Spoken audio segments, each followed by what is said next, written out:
Okay, so just like good undergarments, like I said, perfect jeans are really essential, and it takes time and patience. And for you shopping for your clients, understanding their measurements and their body type, I hate to say it, isn't even enough. Like you just have to keep trying on jeans until you know what fits. So like I said, I for me, um, I know in a good, better, best price point, and not always with best, but with good and better jeans, I know what fits me, right? So I know what Levi's, I can look at a pair of Levi's and be like, okay, that fits. So I need a slim fit. I don't need a curvy fit. A straight leg, a skinny leg, a boot leg. I know which type of jeans fit me. Now with better jeans, Joe's fit me, no ifs, ands, or buts about it. I can pretty much look at a Joe's jean and know it's going to fit. But I like to mix it up, and again, like I told you, I like really long jeans. So like my super flare jeans. There are a couple brands that Anthropologie sells that are long enough and fit me well. Like I really like a slim jean, or I like a really wide. Sorry, I like a slim jean through the hips and the waist, and then I like either a super skinny leg or a really full leg, one of the two. So I kind of now I can pretty much look at a jean before I even try it on, like this is gonna fit or this isn't gonna fit. But it took a lot of time for me to understand what jeans fit and what don't. And when you, especially since you're gonna be shopping for somebody else, right? You're gonna be shopping for a client. You should do that exercise that I said. Have them go into their closet and let's find a pair of jeans that fit them really well and understand the mechanics of that jeans, right? Is it a high waist jean? Is it a low waist jean? Is it a mom jean? Right? All those things could work, right? And like I said, you need multiple pairs of jeans, so you may need to help them find all of those, right? For more voluptuous people, a darker wash looks better than really a light or a acid wash. So just understanding what your customer's comfortability level is and what the end use is going to be for the jeans. So again, jeans that are going to go to work, and are going to be casual. Shouldn't have any rips in them, even though that is a style, right? But if we're in a business environment, they're going to maybe pair it with a button-up blouse or a blazer. They probably shouldn't have any rips in them, and they should probably be a darker color, right? Things that are just strictly casual, fun, can be lighter. They could have some abrasions in them. The colors could be fun. They could have some appliques or some kind of adornments on them as well, right? So again, for me, I have a good mix of, actually I have a mix of dark denim, light denim, black denim, because you never go wrong with a good pair of black jeans. Black denim, I have dark gray, light gray. I have a red denim, hard to find. You can never go wrong with a good pair of white denim jeans either. They never make it through the whole summer. So usually the white ones that I have now, I buy two pairs. I have one pair that I wear until they get shot, and then I have my backup pair, so I always have a pair of fresh white jeans on deck. I'm the same way with t-shirts and beaters as well. I always, if I have a t-shirt that I really like, and I do, I have a boat neck 3/4 sleeve t-shirt that I really like. I have a sleeveless tank that goes underneath suits and jackets and kind of work stuff, but can also be casual. And then I have some beaters that I like. I always buy them in two. So I have one, and then I have a backup one for when the one that I've worn starts to get damaged. That's a good thing to help your clients with as well. Okay, so back onto jeans. So again, understanding body type. So by doing that evaluation, you'll understand, straight leg versus boot leg versus skinny versus jegging versus flare versus wide leg. All of those are options. Also, where do we go? Again, like I said, there's a multitude of stores that we can get jeans. So again, understanding the end use and understanding how your client wears our jeans. I think the oldest pair of jeans in my closet are probably like 7 years old. Maybe older than that. Maybe they're 8. But they're current. They're just a pair of black Levi's. They're skinny fit, but they have a zipper on along the legs. So they have some hardware on them, so they're a little bit, in my air quotes, more fun jeans. They're not really business jeans. They're really not dress up jeans. But a good pair of jeans will take you. So just understanding all the places that you can get, you can get lucky. I have some luckies in my closet. One of my favorite pair of flare legs are luckies. So lucky on the higher end, Lucky or Page or Seven, Joe's are all kind of Citizen Humanity on the higher end side. And then when we go into the middle, we have Levi's aren't cheap anymore, but Levi's and maybe Gap jeans, store branded jeans. So again, your favorite store, look at their store branded jeans. And then we have our thrift and consignment, right? So we are recycling. We're recycling jeans too. So my boyfriend fit jeans are actually a pair of jeans. They're still a pair of Levi's, but Levi's I got at a consignment shop. I really got them to make something else with them. I bought them to use the denim fabric because I like the wash for something else, and then I put the jeans on. I'm like, these don't fit too bad. Let me just do an alteration to the waist, and I'm going to be okay. So sometimes those things work out. So really understanding again where you're going to get them from, and then just the fit. So just try on. And when you are on the hunt for jeans for your client, bring them at least 10 pair, right? So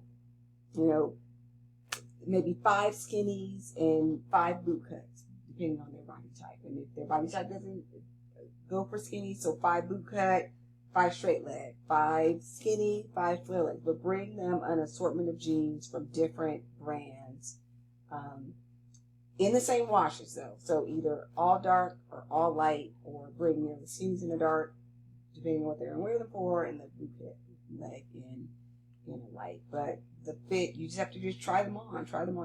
And then once you know what fits for your customer, you can buy the same thing over and over. I know which Levi skinny fit jeans fit me. It's 517 skinny fit. I don't even need to try them on. I look at them. The wash is good. If they are and actually in Levi jeans, I actually wear 8. I'm a 6 in most things, but I'm an 8 in Levi jeans. If they're 8 long, I'm good. Don't even need to try them on. I can just get them and keep the picture. Okay. So really important that we do that. Okay. And again, we should be having our clients invest again in several pair of jeans, at least 3 pairs. So 1 high quality, great fit, more expensive, something that can be more casual, and then something that's just the throw on pair of jeans. The jeans are staples. You should have at least 3 in your closet. I'm guilty of having many more than 3. I'll just say it. I'm guilty of having many more than 3. Okay, so now that you've helped your client to get the perfect fit jean, let's talk about just a couple more things, and we're gonna move into color. So let's talk about next just those indicators, right, of what you will be helping your clients with, and business formal versus business casual. And these are not only die-hard rules. These rules are changing on the fly, and again, the pandemic has definitely changed that up. So business formal used to be, we'll say, a matched suit, so a jacket and a skirt or a pant that was the same. A well-fitting jacket, a collar on a shirt, some kind of natural fabrics, dark solid colors. Whereas casual will be separates and maybe an unstructured jacket, a collar shirt, and knits. These things are changing.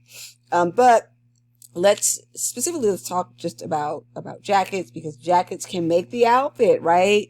And just like we talked about having perfect fit jeans and having our clients with the perfect fit jeans, having some really great jacket choices for them can be a game changer too, right? Because they can take those jeans, pair it with a jacket and dress it up.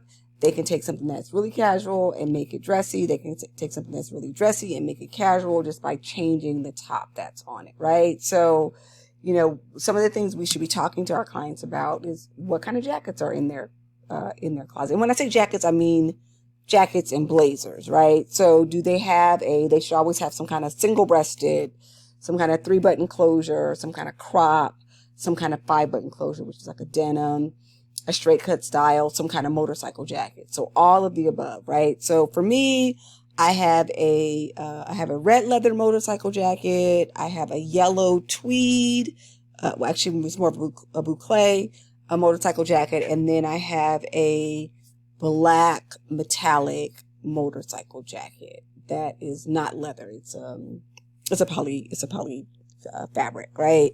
So I can do a lot with those. So with my yellow boucle jacket, I've made it really dressy by pairing it with a white chiffon blouse and a white skirt.